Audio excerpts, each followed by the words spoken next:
You earned it just by being... you. You see, the thing is...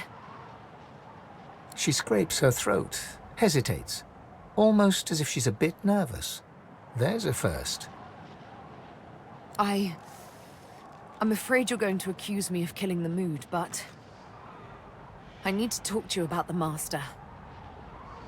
No, not anymore. Or so I hope. My dear sweet girl, I've grown to trust you. More than I've trusted anyone since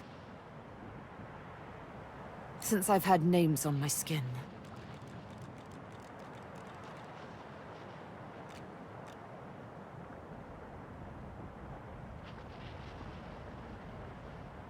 So you are.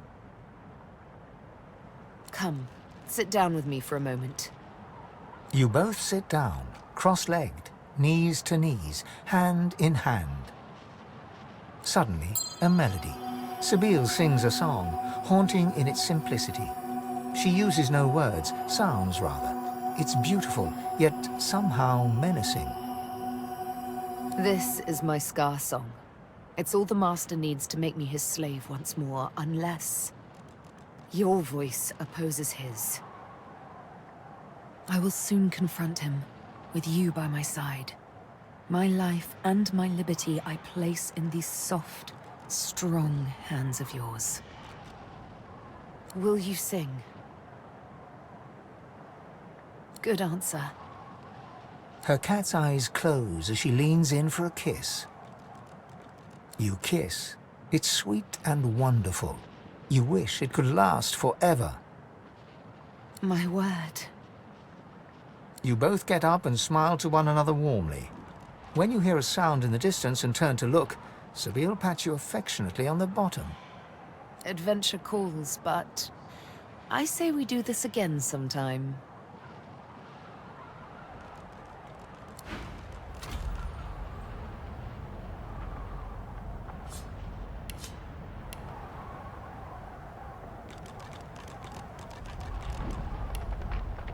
Speak if you wish to. Oh, honey, you should be. It was a trust not lightly given, I assure you. The mere recollection of this tune, it haunts me. Sometimes, in dreams, I hear it whistled, and I fear it's real. I fear I'll never wake up again because it holds me enthralled in the night. And when I think of what it made me do, it's enough to make me want to flay whoever sings it. She pats your shoulder awkwardly. But darling, no need to tense up so. I'd never do that to you. Well, not unless you'd attempt to sing the song before we meet the Master.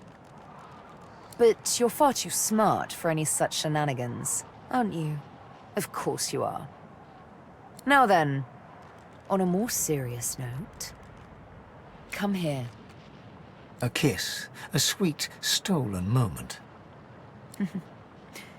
See? I told you we should do this again sometime. I have a feeling about this place. I think it's possible the Master isn't far off. If I'm right, if I find him, he has a date with a needle. Whatever comes after that, comes after that. Sabine Shayanu, Sabine Shalen Devot.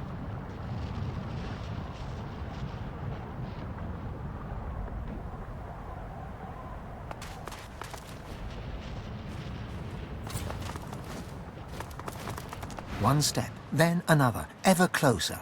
You can tell from her bearing, Sabine has never been so ready to kill, so on the brink of impending action. She's like a cat, all concentrated muscle, that split second before it pounces. Another step, ever closer. The moment has finally come. She's found the Master. The eyes of predators meet. Sabine. He snaps his fingers, and she involuntarily snaps to attention. Here you go, breaking my heart. That's the plan, mastermind.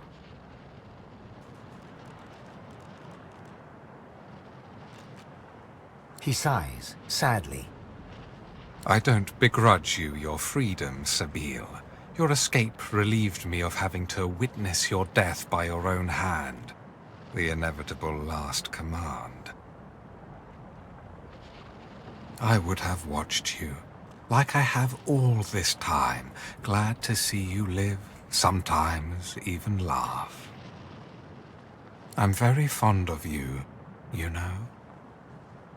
The feeling's not quite mutual. Not yet. Another snap. Different fingers, different sound. She looks to the ground. She's bowing before him. Utter control. The tool of a tyrant, you think? But you're mistaken. Let me indulge you with an explanation. Everything I do for a much greater good. The supreme example of this is you, Sabine.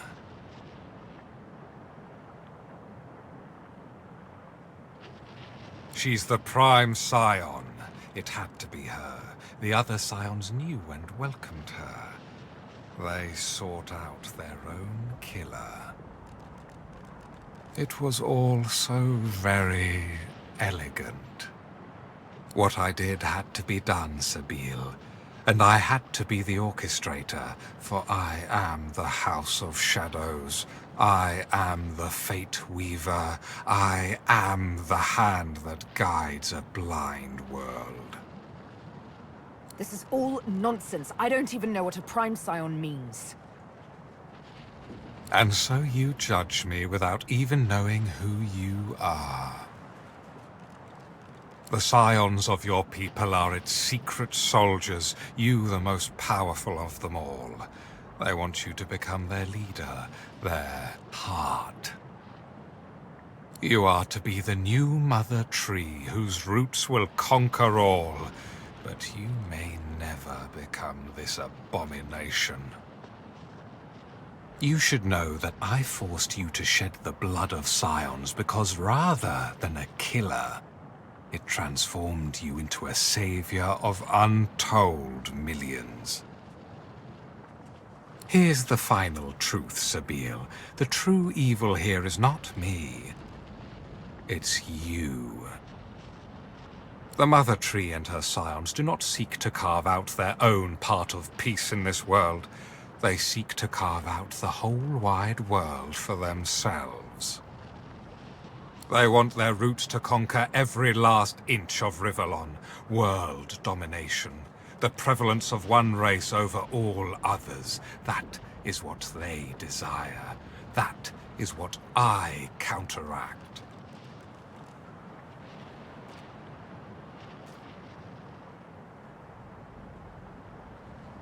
Not quite wrong, not quite right.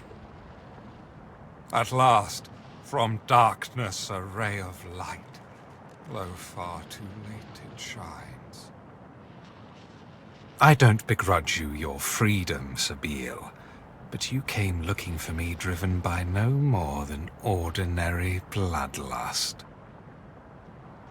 All you see is red. You've lost sight of all reason. You know how the scar works. You know I have but to sing a single tune. You've no hope whatsoever of defeating your master. He sings. The scar song swells, 1,000 tiny needles in Sabile's soul, chipping away at her will. She looks at you with hope and defiance, gives the signal. You must sing the song.